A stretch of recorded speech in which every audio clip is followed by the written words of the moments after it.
The 9th week of training is referred to as Hell Week.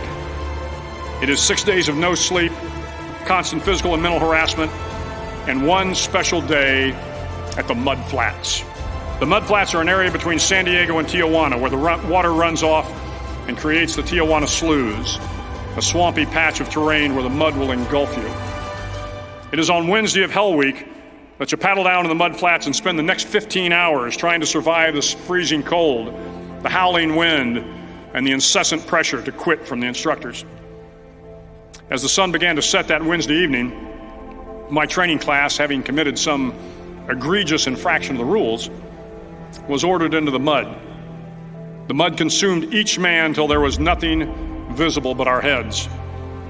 The instructors told us we could leave the mud if only 5 men would quit. Only 5 men, just 5 men, and we could get out of the oppressive cold. Looking around the mud flat, it was apparent that some students were about to give up.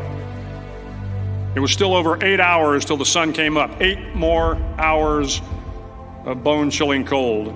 The chattering teeth and the shivering moans of the trainees were so loud, it was hard to hear anything.